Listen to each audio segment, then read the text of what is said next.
नमस्कार, आप देख रहे हैं एबीपी गंगा। मैं हूं अवधेश और मैं हूं आपके साथ प्राची पारशर। गंगा दोपहर की शुरुआत, लेकिन उससे पहले नजर हेडलाइंस पर। यूपी में शराब की दुकानें खुलते ही उमड़ी भीड़, उड़ी नियमों की धज्जियां, सोशल डिस्टेंसिंग भूलकर लगी लंबी कतार। लखनऊ में कोरोना पर सीएम योगी की बैठक, प्रवासी मजदूरों के लिए 10,000 बसों का इंतजाम, चेकअप के लिए बनाई 50,000 मेडिकल टीम। एबीपी गंगा की खबर का असर, यात्रा के दौरान जिन मजदूरों से पैसा लिया उन्हें किया जाएगा वापस। अब यूपी सरकार उठाएगी मजदूरों की यात्रा का खर्च। अमन मणि मामले में गृह मंत्रालय से शिकायत, विधायक को पास देने वाले अफसर के खिलाफ कार्रवाई की मांग। सीएम योगी के पिता के पितृक्रम के नाम पर बद्रीनाथ केदारनाथ घूमने के लिए थे पास।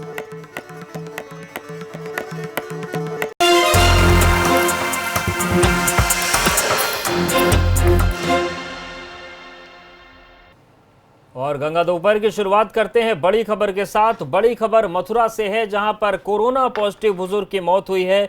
बुजुर्ग के इलाज के दौरान मौत हुई। मथुरा में कोरोना से अब तक 3 लोगों की मौत हो गई है।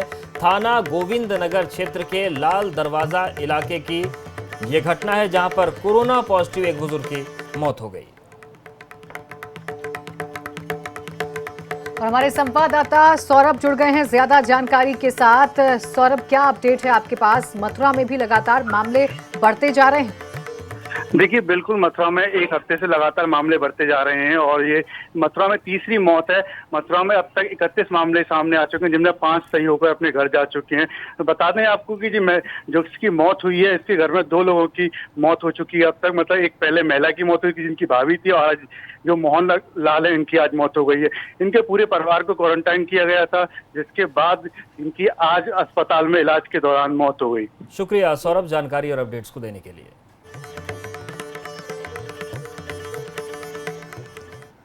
उधर कानपुर में नशीले पदार्थ की बिक्री की सूचना पुलिस को देना एक महिला को महंगा पड़ गया। दबंगों ने घर में घुसकर महिला और उसके पति को जमकर पीटा। दबंग लाठी डंडे से लैस होकर महिला के घर पहुंचे थे। मारपीट का वीडियो सोशल मीडिया पर वायरल हुआ है। घटना चौबेपुर थाना क्षेत्र के बनसठी गांव की बताई जा रही है।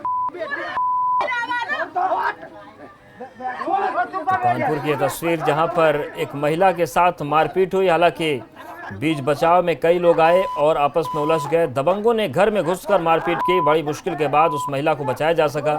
तो कानपुर की ये तस्वीर है और लगातार इस तरीके की तस्वीरें अलग अलग जिलों से सामने आ रही हैं। कानून व्यवस्था पर सवाल उठ रहे हैं।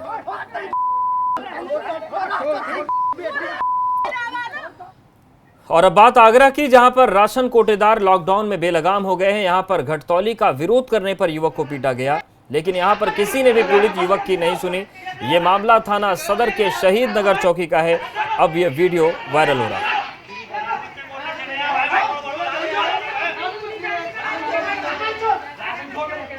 देखिए, तस्वीरें भी आपको दिखा रहे हैं। आगरा से ये तस्वीरें हैं। आगरा एक तरफ जहां संवेदनशील बना हुआ है कोरोना के लिहाज से, लोगों को कोरोना सता रहा है, तो वहीं दूसरी तरफ अब जो डीलर हैं, राशन डीलर, उनकी मनमानी भी लोगों की मुश्किलों को बढ़ा रही है। और अब अगली खबर गोंडा से है, जहां नाली विवाद में खूनी संघर्ष हो गया। हालात ऐसे हो गए कि दोनों पक्षों की तरफ से लाठियां चली और इस बवाल में 7 लोग घायल हो गए। ये मामला पट्टीदारी का बताया जा रहा है। अब इस संघर्ष का वीडियो भी वायरल हो रहा है।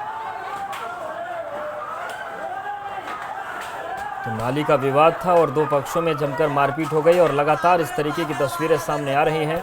और उस दौर में आ रही हैं जब लोगों को कहा जा रहा है कि आप संतुलित होकर घर में बैठिए, क्योंकि सोशल डिस्टेंसिंग की धज्जियां उड़ रही है। आपस में तो इनकी मारपीट हो रही है। आप संवेदनहीनता देखिए कि बुजुर्गों को भी इस मारपीट में नहीं छोड़ा जा रहा है।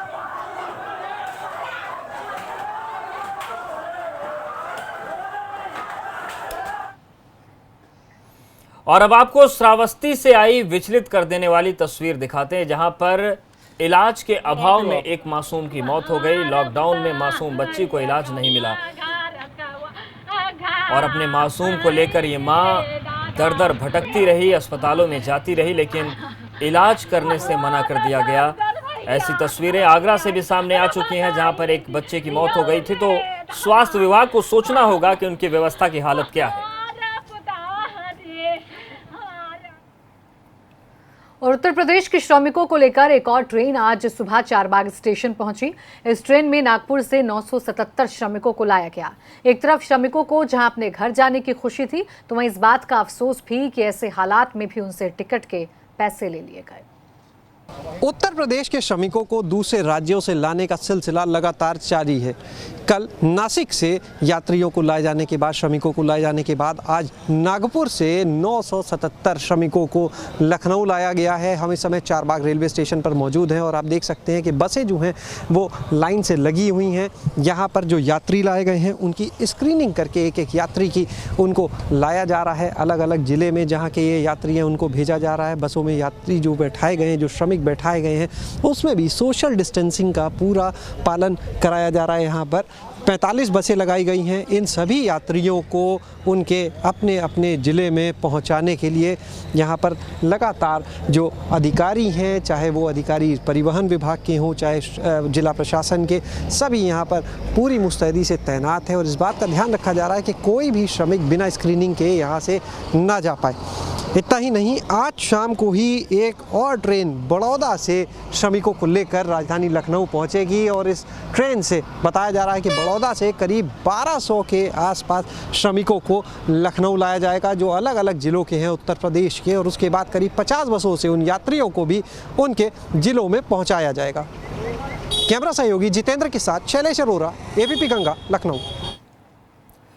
उधर आगरा में कोरोना का ग्राफ तेजी से बढ़ रहा है। आज 15 नए मामले सामने आने के बाद अब आंकड़ा 612 हो चुका है और कई पत्रकार, पूर्व सांसद के बेटे, सब्जी विक्रेता, डॉक्टर सब कोरोना के हाहाकार से परेशान हैं। आगरा शहर का भविष्य क्या होगा, कब तक लोग खौफ और डर के साए में जीते रहेंगे, ये आज आगरा की जनता के सामने सबसे बड़ा सवाल बना हुआ है। बीते दिन भी 54 नए मामले सामने आए और इस तरह से जो आंकड़ा है वो 600 के करीब पहुंच गया है। रोज़ाना बड़ी संख्या में कोरोना पॉजिटिव मरीज आ रहे हैं, बड़े स्तर पर सैंपलिंग हो रही है, लेकिन जिस तरह से मरीजों का जो आंकड़ा लगातार बढ़ रहा है उसने आगरा शहर के भविष्य पर प्रश्न चिन्ह लगा दिया है। लॉकडाउन 3 की शुरुआत हो गई है और ऐसे में एक उम्मीद की किरण जगनी चाहिए कि इतने लंबे अंतराल से आगरा शहर पूरी तरह से बंद है, तो शायद ये जो आंकड़ा है वो थम जाना चाहिए। लेकिन आगरा में ऐसी कोई फ़िलहाल स्थिति नज़र नहीं आ रही है और यही वजह है कि भारत सरकार ने भले ही लॉकडाउन 3 में तमाम छूटों का ऐलान किया है, लेकिन किसी भी तरह का कि कोई छूट आगरा में स्थानीय प्रशासन ने देने से मना कर दिया है। तमाम जो प्रतिबंध और तमाम जो लॉकडाउन में जो नियम हैं वही चलते रहेंगे और उसकी एकमात्र वजह है कि आगरा में स्थिति का सामान्य न होना। आगरा में 15 लोगों ने दम तोड़ दिया है। हालांकि थोड़ी सी राहत की बात यह है कि आगरा में एक बड़ी संख्या में मरीज ठीक भी हुए हैं। 146 मरीज अब तक ठीक होकर अपने घर जा चुके हैं। आगरा से कैमरा पर्सन दिलीप सिंह के साथ नितिन उपाध्याय, एबीपी गंगा। बड़ी खबर आपको बता दें, सीएम योगी ने कोरोना के हालातों की समीक्षा की है। टीम 11 के साथ सीएम की समीक्षा बैठक, डीएम के साथ आईएएस और सीनियर पीसीएस भेजने के निर्देश दिए गए हैं। प्रदेश के सभी जिलों में भेजने के निर्देश हैं। कम्युनिटी किचन की व्यवस्था के लिए भेजे जाएंगे। आगरा, लखनऊ, मेरठ, कानपुर के लिए सीएम ने चिंता व्यक्त की है। तो टीम 11 के साथ रूटीन बैठक होती है। मुख्यमंत्री योगी आदित्यनाथ की आज भी बैठक हुई, जिसमें कोरोना के हालातों पर चर्चा हुई। साथ ही साथ जरूरी दिशा निर्देश भी सीएम द्वारा दिए गए।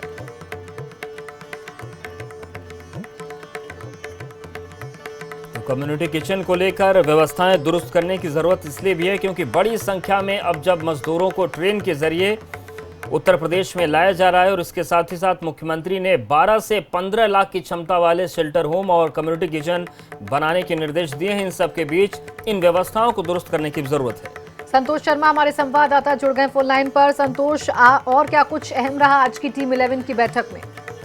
देखिए, टीम 11 की बैठक रोज मुख्यमंत्री करते हैं, लेकिन आज जो सबसे महत्वपूर्ण बात है कि सभी जिलों में डीएम के साथ साथ एक अन्य आईएएस और सीनियर पीसीएस अधिकारी को वहां पर भेजने की बात कही गई है। ये 2 अतिरिक्त अधिकारी भेजे जाएंगे, वो क्वारंटाइन सेंटर, शेल्टर होम और कम्युनिटी किचन की व्यवस्था पर निगरानी रखेंगे, क्योंकि मुख्यमंत्री योगी आदित्यनाथ ने लगातार कम्युनिटी किचन, शेल्टर होम और क्वारंटाइन सेंटर की व्यवस्था को सुचारू और ढंग से चलाने के निर्देश दिए थे। उसी कड़ी में ये एक महत्वपूर्ण फैसला लिया गया, निर्देश दिया गया है। वहीं सभी जिलों में जो कम्युनिटी किचन चल रहा है वहां पर एक नोडल अधिकारी को तैनात करने का निर्देश दिया गया, यानी हर कम्युनिटी किचन पर एक प्रशासनिक अफसर निगरानी रखेगा। ये उस अफसर की जिम्मेदारी होगी। कम्युनिटी किचन जैसे पहले जियो टैगिंग के जरिए चिन्हित थे, अब क्वारंटाइन सेंटर को भी जियो टैगिंग की जाएगी। क्वारंटाइन सेंटर पर भी अब नजर रखी जाएगी। बिल्कुल, ये एक बहुत महत्वपूर्ण फैसला है और बहुत निर्देश है। शुक्रिया संतोष जानकारी और अपडेट्स को देने के लिए।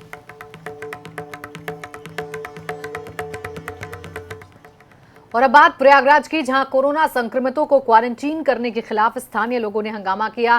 क्षेत्रीय पार्षद के आवास का घेराव कर विरोध जताया। लोगों का कहना है कि घरों में मरीजों को क्वारंटीन करने से मुश्किल होगी, तो वहीं पार्षद की माने तो बड़े अफसरों के आदेश पर ऐसा किया गया है।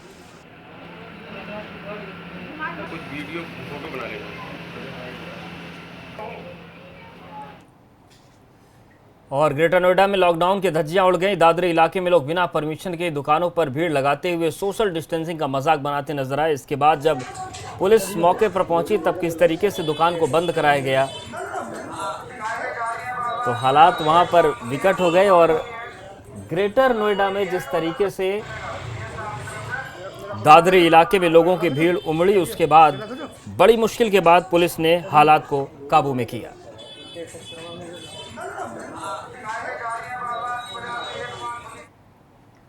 तो लॉकडाउन 3.0 के पहले चरण की शुरुआत हुई। ऐसे में लोगों को कुछ छूट दी गई, जिसमें शराब की दुकानों को खोलने का निर्देश शामिल है।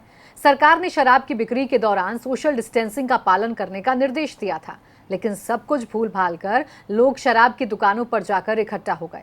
इन 6 तस्वीरों को देखिए, जिसमें कोरोना काल में सोशल डिस्टेंसिंग को भूलकर लोग शराब की दुकानों पर उमड़ पड़े। ग्रेटर नोएडा, गाजियाबाद, पिथौरागढ़, देहरादून, तमाम जगहों से कमोवेश ऐसी ही तस्वीरें सामने आई। शहर अलग रहे लेकिन भीड़ की तस्वीर कॉमन रही।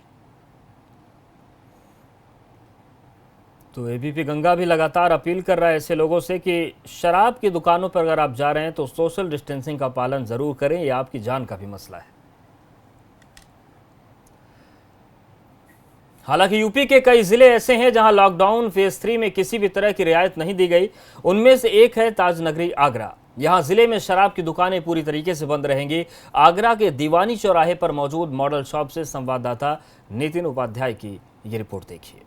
लॉकडाउन 3 में भारत सरकार ने कई तरह की नई रियायतें दी हैं, जिसमें मॉडल शॉप से लेकर बियर और जो वाइन की दुकानें हैं उनको खोले जाने की भी सशर्त इजाज़त दी है। और उसको आधार बनाते हुए उत्तर प्रदेश सरकार ने भी कल एक विस्तृत आदेश जारी किया है। चूँकि यहाँ आगरा में स्थिति बद से बदतर हो चली है, 600 के करीब पॉजिटिव मामले हो चुके हैं और ऐसे में स्थानीय प्रशासन ने अपने स्तर पर किसी भी तरह की छूट देने से साफ इनकार कर दिया है। तस्वीरें इस बात की गवाही दे रही हैं कि किस तरीके से कि शहर की जो तमाम दुकानें हैं वो पूरी तरह बंद हैं, यानी शराब की एक भी बूंद नहीं मिल सकती, यानी एक बोतल भी आप नहीं खरीद सकते। दीवानी चौराहा है और यहाँ कई सारी दुकानें हैं, बड़े स्तर पर लोग यहाँ शराब की को ख़रीदने आते थे। और चूँकि उत्तर प्रदेश सरकार ने भी रेड, ऑरेंज और ग्रीन जोन में एक सशर्त इजाज़त दी है, लेकिन आगरा में स्थिति ख़राब है और ऐसे में अगर थोड़ी भी अगर छूट दी जाती है तो लोग शराब लेने सड़कों पर आएंगे, सोशल डिस्टेंसिंग की धज्जियाँ उड़ेंगी। और जैसी तस्वीरें पूरे देश में आ भी रही हैं, ऐसे में आगरा प्रशासन का ये प्रयास और ये फैसला पूरी तरह से प्रशंसा के पात्र है। पूरी तरह से ये दुकानें बंद हैं और कोई भी छूट आगरा प्रशासन ने नहीं दी है। कैमरा पर्सन दिलीप सिंह के साथ नितिन उपाध्याय, एबीपी गंगा, आगरा। उधर मेरठ में भी लोगों को छूट नहीं मिली है। यहां डीएम ने मीटिंग के बाद फैसला लिया है कि अभी किसी तरह की कोई छूट नहीं दी जाएगी।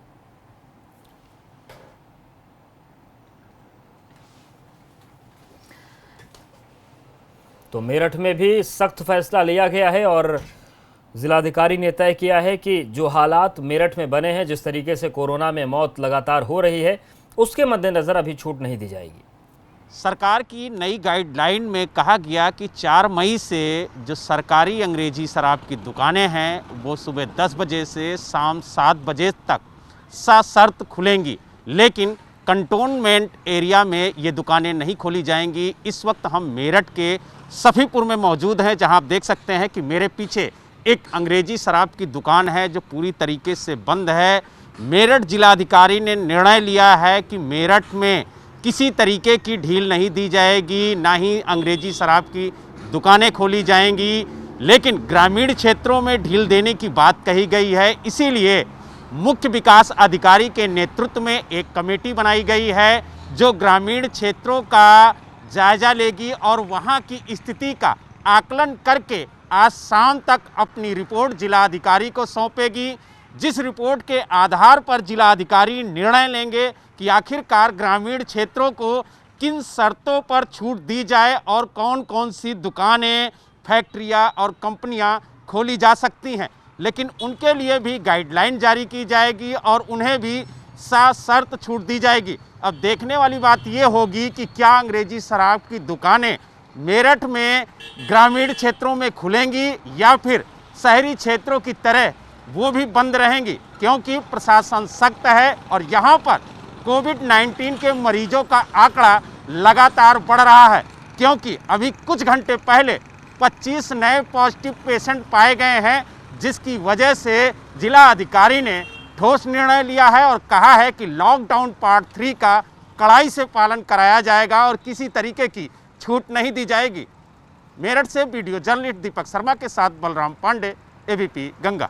और रोज की तरह एक बार फिर से ब्रेक के बाद हम मुद्दा उठाएंगे कि अर्थव्यवस्था कैसे बेहतर हो, जो उद्योग धंधे चौपट हो रहे हैं उनके बीच से क्या कोई सकारात्मक राह निकल सकती है। क्योंकि बात चाहे होटल इंडस्ट्री की हो या रियल एस्टेट बिजनेस की या फिर छोटे मोटे उद्योग ही क्यों ना हो, लॉकडाउन से सब तबाह हो गए। हमारे साथ इस वक्त दो मेहमान जुड़ गए हैं। प्रयागराज से हमारे साथ हैं विदुप अग्रहरी, जो श्याम ग्रुप ऑफ इंडस्ट्रीज के डायरेक्टर हैं। इनकी श्याम बीड़ी देश में सबसे ज्यादा बिकने वाली बीड़ी में से एक है। श्याम दूध, श्याम डेयरी और दूसरे मिल्क प्रोडक्ट हैं। वहीं उत्तराखंड के काशीपुर से हमारे साथ पवन अग्रवाल जुड़ गए हैं, जो नैनी ग्रुप ऑफ इंडस्ट्रीज के एमडी हैं। वन अग्रवाल वर्तमान में उत्तराखंड पेपर मिल एसोसिएशन के अध्यक्ष भी हैं। स्वागत है आप दोनों का हमारे साथ।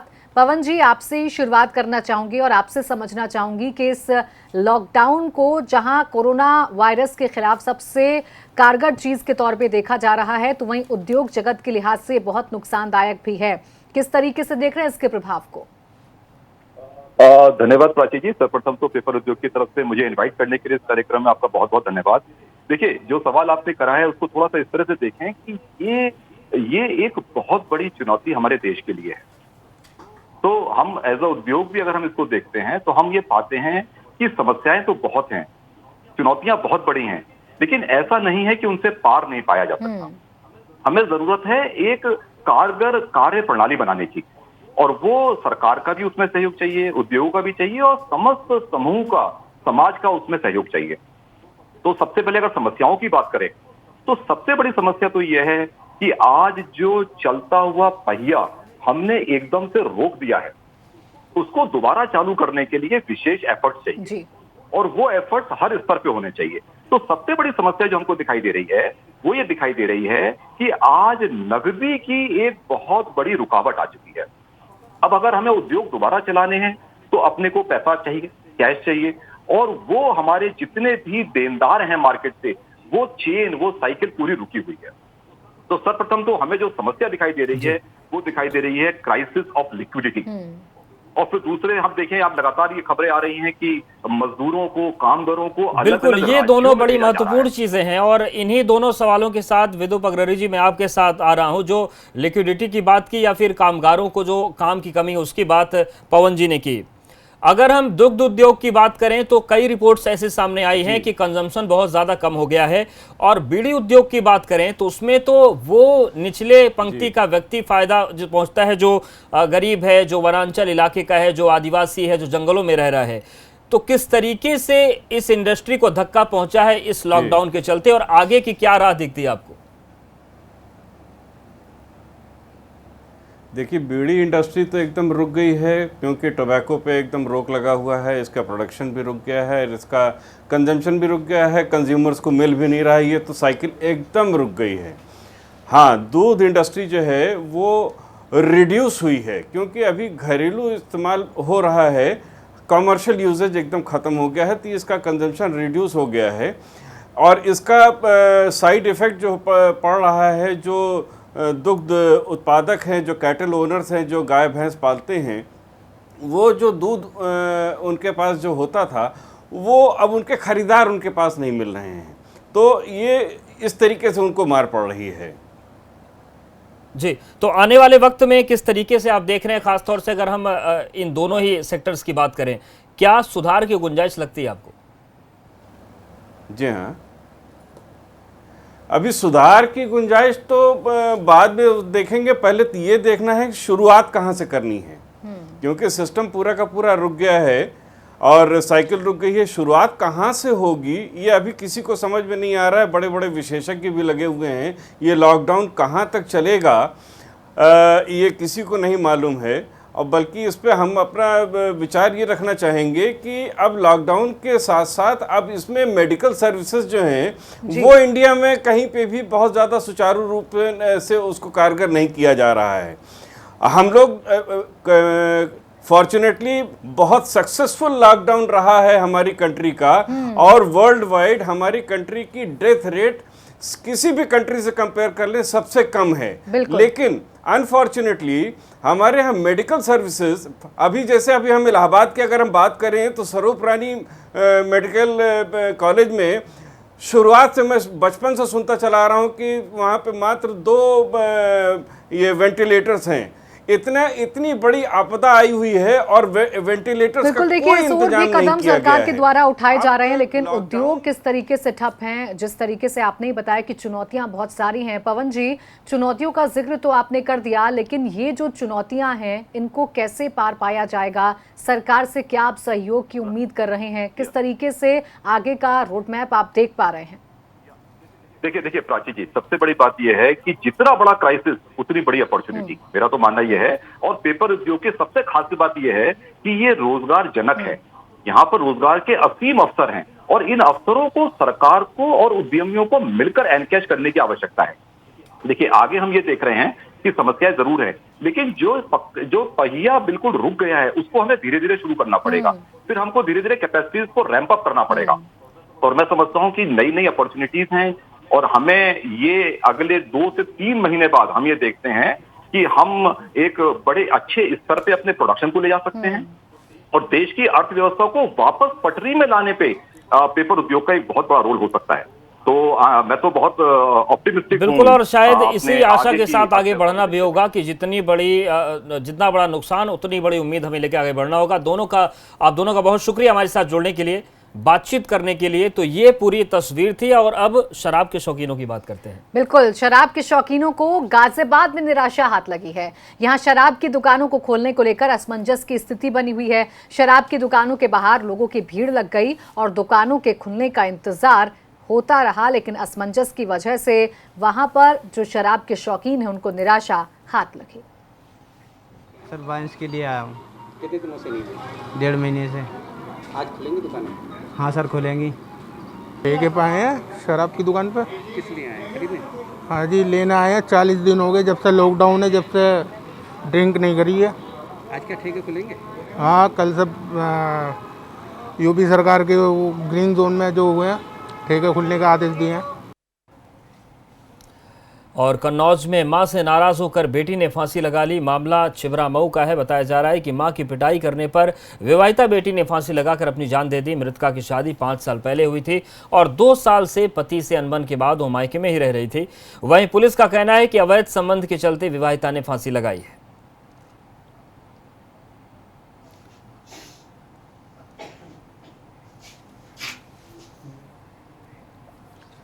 और अब खबर कौशाम्बी से, जहां पुलिस ने मासूम के साथ दुष्कर्म करने के आरोपी को मुठभेड़ में गिरफ्तार किया है। मामला चरवा इलाके का है, जहां 5 साल की बच्ची से रेप के आरोपी को पुलिस ने 10 घंटे के अंदर धर दबोचा। मुठभेड़ में आरोपी के पैर में गोली लगी है, जिसे अस्पताल में भर्ती करा दिया गया है। लाइन्स पर नजर डालते हैं। यूपी में शराब की दुकानें खुलते ही उमड़ी भीड़, उड़ी नियमों की धज्जियां, सोशल डिस्टेंसिंग भूलकर लगी लंबी कतार।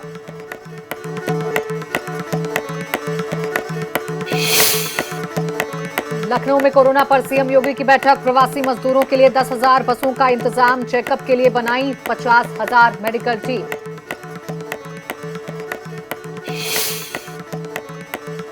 एबीपी गंगा की खबर का असर। यात्रा के दौरान जिन मजदूरों से पैसा लिया उन्हें किया जाएगा वापस। अब यूपी सरकार उठाएगी मजदूरों की यात्रा का खर्च। अमन मणि मामले में गृह मंत्रालय से शिकायत। विधायक को पास देने वाले अफसर के खिलाफ कार्रवाई की मांग। सीएम योगी के पिता के पितृक्रम के नाम पर बद्रीनाथ केदारनाथ घूमने के लिए लिया था पास।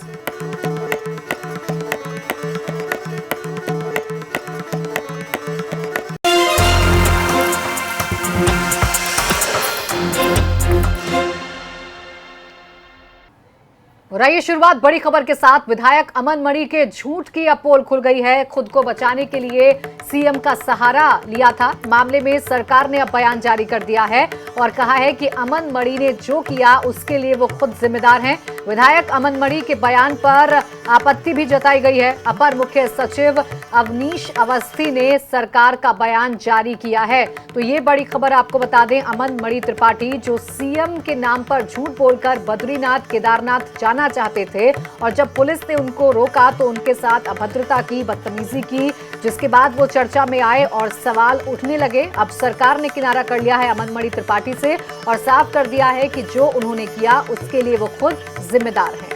और एबीपी गंगा संवाददाता शैलेश हमारे साथ जुड़ गए हैं। शैलेश, अमन मणि अब चारों तरफ से घिर गए हैं और सरकार ने भी साफ कर दिया है कि योगी आदित्यनाथ के पिता की जो बात की गई थी वो केवल अमन मणि का खेल था।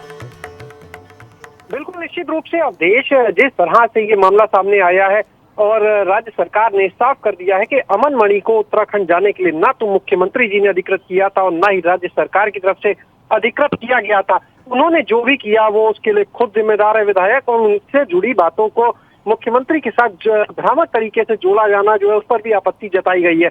लेकिन निश्चित रूप से ये जो खुलासा हुआ है एक बार फिर से बताता है, क्योंकि अमन मणि विधायक जो है वो पहले भी कई विवादों में रह चुके हैं और एक बार फिर से ये चीज सामने आई है।